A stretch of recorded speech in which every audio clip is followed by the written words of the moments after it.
The world had no sound. Not at first. Just a high-pitched ringing that felt like it came from inside her skull. Sergeant Eliza Moreno blinked rapidly, dirt and blood crusted on her lashes, trying to make sense of the chaos around her. Smoke curled through the broken air, thick and black, rising in lazy columns from the wrecked vehicles. Her convoy, once a line of hope carrying medical supplies to a remote Afghan village, was now reduced to twisted metal and silence. She couldn't hear the screams. Because there were none. That was the worst part. The blast had come out of nowhere, a thunderclap that tore through the desert silence. 1 second she'd been scanning the horizon through her rifle scope from the passenger seat of the third Humvee, and the next, the world went white. Now, everything was wrong. Her shoulder screamed in protest as she tried to move. Pain radiated down her arm, and when she looked down, she saw her dislocated joint bulging under the skin. Her rifle lay 5 feet away, cracked down the middle like a snapped bone. She crawled toward it anyway.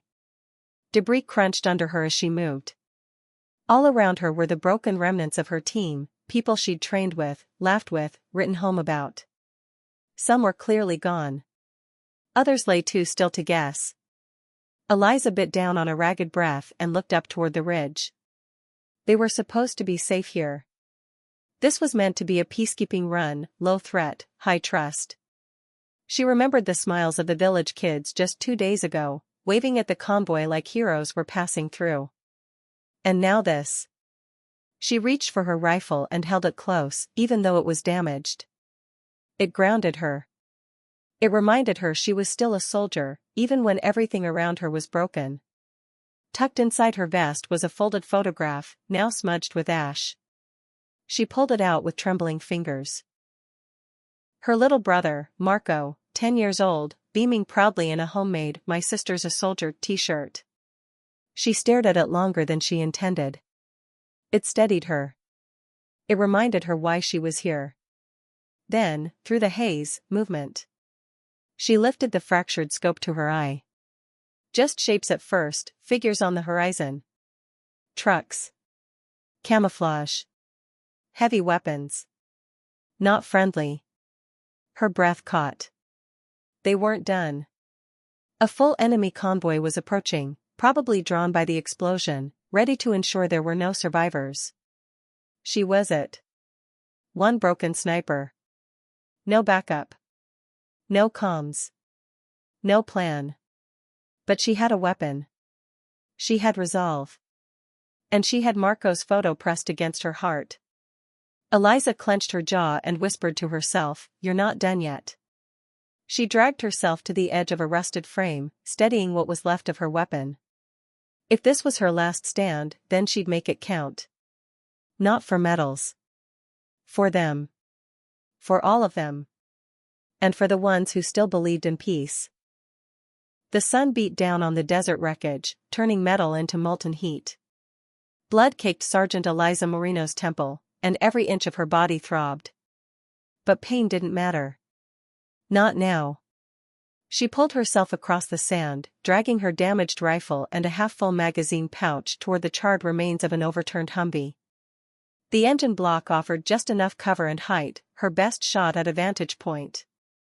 Her right hand trembled from the dislocated shoulder, so she wedged the butt of the rifle against her boot to brace it. The scope was cracked, but not useless. She took a slow, deliberate breath. On the horizon, the enemy convoy crawled closer. 5 trucks. Armed men. And a technical with a mounted machine gun. They hadn't spotted her yet. Eliza counted the seconds between each breath, the way her old sniper instructor taught her, slow and steady, as if the world could pause long enough for one good shot to change everything. She lined up her sights on the driver of the lead truck. Squeeze. The first shot rang out, sharp and sure. The driver slumped, the vehicle swerving hard into a sandbank, blocking the path behind it. Immediate confusion broke out among the enemy ranks. 1 shot. She took another breath. 2 soldiers leaped from the second truck, yelling and waving, searching for the source of the fire. She ignored the panic, focused only on the gunner. The man on the mounted machine gun. Squeeze. He dropped backward, lifeless. 2 shots. Eliza adjusted her aim as the third truck's door swung open. A figure stepped out, shouting commands and pointing toward the hills, maybe thinking the shots came from a larger force. Perfect. She put one right through his chest. 3. Now the convoy was in chaos. The remaining soldiers scrambled for cover. Some fired blindly into the hills. One turned his truck around. Eliza didn't move. Didn't speak. Her cheek stayed pressed against the cracked scope, her finger hovering over the trigger. Each shot was earned, not wasted. She had 6 bullets left. 6 decisions. 6 chances to save lives in the nearby village. 6 moments of courage. She took out the communications man next. Then a soldier about to lob a grenade. Then the one crawling toward her position. Each bullet found its mark. By the time her last round echoed into the dry wind, the enemy had retreated. The broken convoy turned around in retreat, engines howling like wounded animals. Eliza let her rifle slip from her grasp. Her chest heaved with adrenaline and exhaustion. Her ears still rang. Her vision blurred. But the desert, silent just moments ago, felt different now. She had stopped them. Alone. She curled her fingers around the photo in her vest again. Marco's smile blurred through her tears. Not today, she whispered hoarsely. They didn't get us today.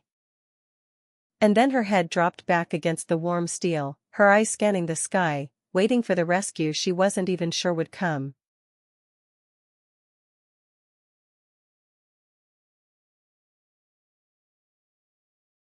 The desert sky was turning gold, melting into soft hues of pink and orange. Shadows stretched long over the broken battlefield.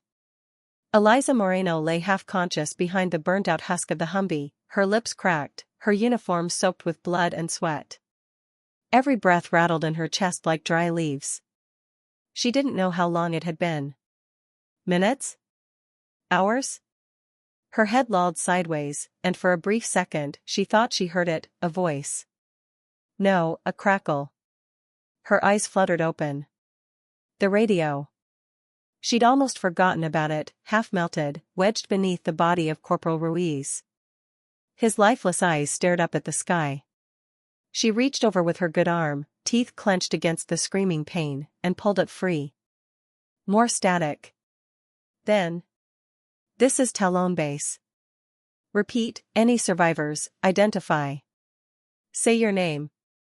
Eliza's throat was dry, her mouth full of dust. She forced herself to speak, but only a rasp came out. She swallowed, then tried again. Sergeant. Eliza Moreno. Echo 9. Lone survivor. There was silence. For one terrifying moment, she thought the signal had died. Then. We read you, Sergeant Moreno. Hold your position. We're en route. ETA 90 minutes. Hang tight. Tears welled in her eyes, not from pain this time, but relief. They were coming. She wasn't going to die here. Not alone.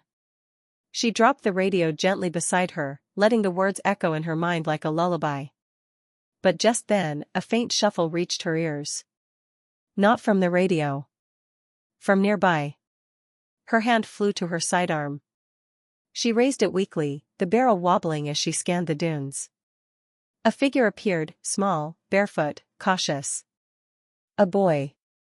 Maybe 10 years old. His oversized shirt hung off him like a curtain. He held something white, maybe a cloth, maybe a flag.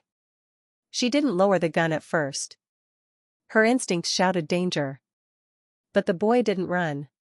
He moved slowly, eyes wide with fear, but not hatred. She lowered the weapon. He approached her carefully, eyes flicking between the broken trucks, the scattered bodies, the rifle at her side. Then, wordlessly, he offered her the cloth. It was a water pouch wrapped in a scarf. Eliza hesitated, then took it. The water tasted like dust and metal, but she drank deeply. The boy watched, then knelt beside her and touched her bleeding arm. Gently, he began to wrap it with his scarf. She blinked. "You shouldn't be here," she murmured, even though he didn't understand. But the boy didn't speak. He just gave a faint smile, then pointed at the sky, searching. Waiting for her rescue too. It hit her like a wave, this child had nothing. No weapons. No protection. Just courage. And compassion.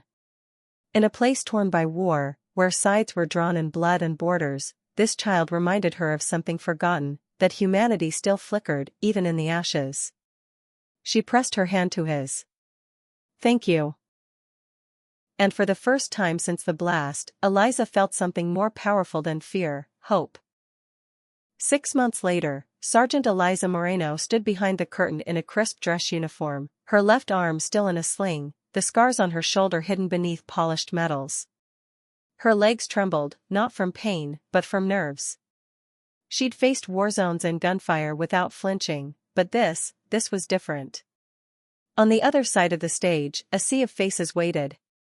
Military brass, veterans, politicians, civilians. Cameras. Flashbulbs. The president himself. Eliza hadn't asked for any of this. She'd never done what she did for applause. But today, they were giving her the Silver Star, the nation's third highest military honor, for her actions in the ambush. For the convoy she stopped. For the lives she saved. But to her, the most important part of the story wasn't in the citation. The announcer's voice echoed across the room. "Please welcome Silver Star recipient, Sergeant Eliza Moreno." Applause erupted as she stepped into the light. She walked with a limp, each step measured but proud. As she approached the podium, she caught sight of her brother Marco in the front row, now 11, wearing a tiny suit, eyes wide with pride.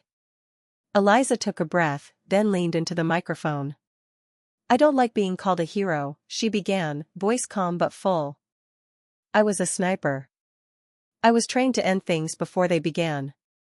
But what I saw that day wasn't about war. It was about humanity." The room fell still. "I survived an explosion that killed my entire team. I stopped a convoy alone. But the moment that changed me most came later. When a barefoot child gave me water. Bandaged my wound. Sat beside me until help came." She paused. Pulled something from her uniform pocket, a faded, dirt-stained scarf. "This," she said, holding it up, "wasn't issued by the army. It was given to me by a boy who owed me nothing. And in that moment, we weren't enemies. We were just people." Gasps rose quietly from the audience. "If a child in a war zone can choose kindness," she continued, "then what excuse do the rest of us have?" Eliza looked at Marco, her voice softening. "I didn't fight to be honored. I fought so my little brother could grow up in a world that doesn't need soldiers." She smiled gently. "So when you hear my story, don't remember me for the bullets I fired. Remember the bullet I didn't. Remember the boy who offered compassion when he could have run." The room rose in silence. Not roaring applause this time, but reverence. Respect. As she stepped away from the podium, a young girl in the audience raised a hand. "Will you keep the scarf forever?" Eliza knelt and smiled. "Always. Because that scarf reminded me what I was really fighting for." And as the ceremony ended, the moment wasn't about medals, or speeches, or war. It was about the promise that even in the darkest places, humanity still shines through.